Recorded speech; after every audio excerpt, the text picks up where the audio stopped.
Let's do the picornavirus virion in a little more detail.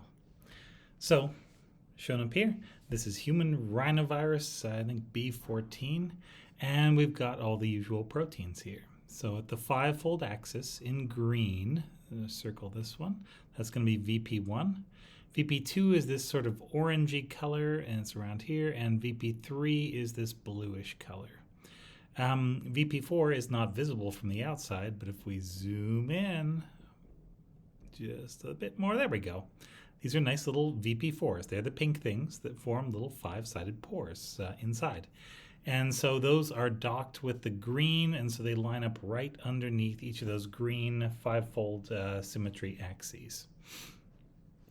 All right, so when it comes to entry, here are all the facts you need for right now anyway.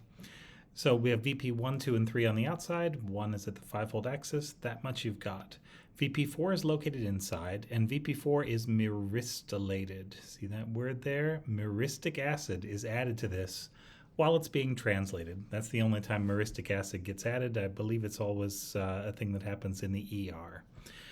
So it's myristylated, and having a fatty acid on there is going to mean that VP4 has a high affinity for membranes. Now, of course, this virion, any picornavirus virion, doesn't have a membrane. So you might say, well, yeah, that's going to be a pretty unhappy little myristic acid. And for now, yes, but wait for it. All right, so we've got this thing, and the first thing that happens when it encounters the cells is going to bind to a receptor on the surface.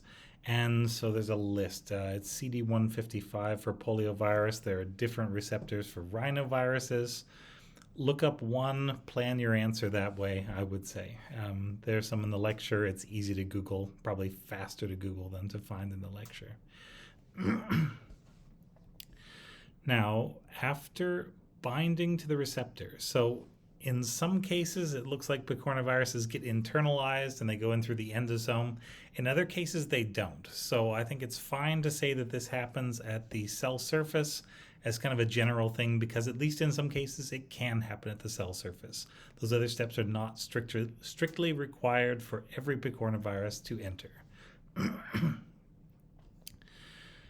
A fatty acid molecule called a pocket factor is found in the capsid, and so it's going to bind to VP1. There's a little pocket just underneath the five-fold axis. So if you imagine that's up here, and they find this molecule in there.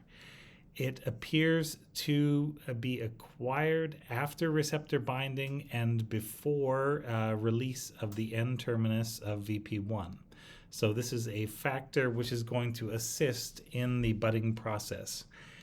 I have not been able to find, and I don't think it is precisely known exactly where these pocket factors come from, how the virion gets a fatty acid molecule up inside of its capsid.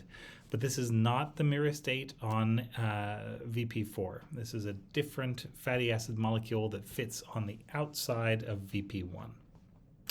So that happens. And then we're going to get a couple of changes happening. So we will get the N-terminus, the amino terminus of VP1 is going to extend, and that's going to bind the membrane. So that's as we described before.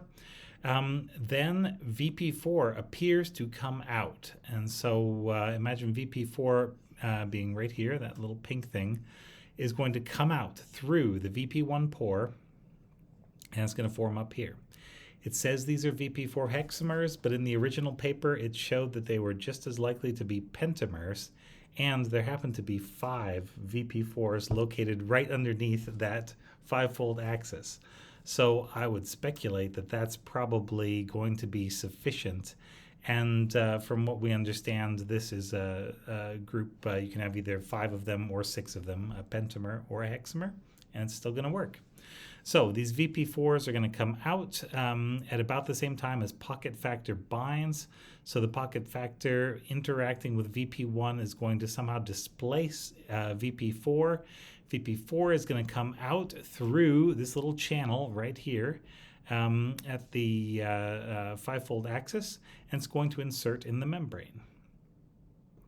And then VP1 amino terminus, like the front of the protein, is also going to insert in the membrane. Together, these things are believed to be what forms the pore. So we've got the VP1 N terminus here linking up with VP4. VP4 is going in first. VP4 may be interacting with VPG, which is believed to go into the cell first.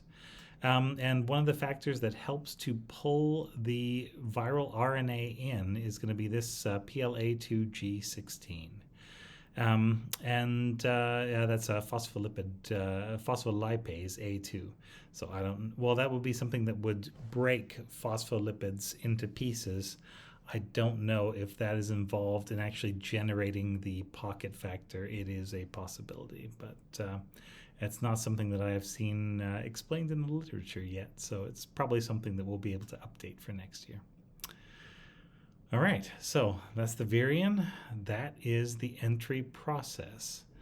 They call the virion different names depending on how full it is, basically. You get your native virion, which weighs 160 Svedberg units. That's a unit of mass under centrifugation. I don't think it's something you necessarily need to know, but it's the same S as in 40S and 60S ribosomal subunits, for example. Yeah, so that's how we used to measure things in the old days. The A particle, altered particle, is going to have its VP4 on the outside, presumably inserted into the cell membrane. So that can only happen after receptor binding to VP1 and after pocket factor binding also to VP1. That's then going to release the VP4s, which will then group up in the membrane and form a little tunnel that the RNA can potentially go through.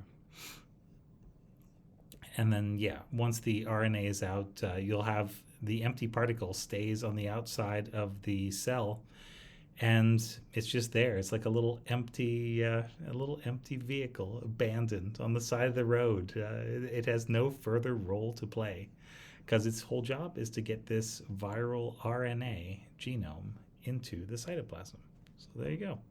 That is the entry process as updated.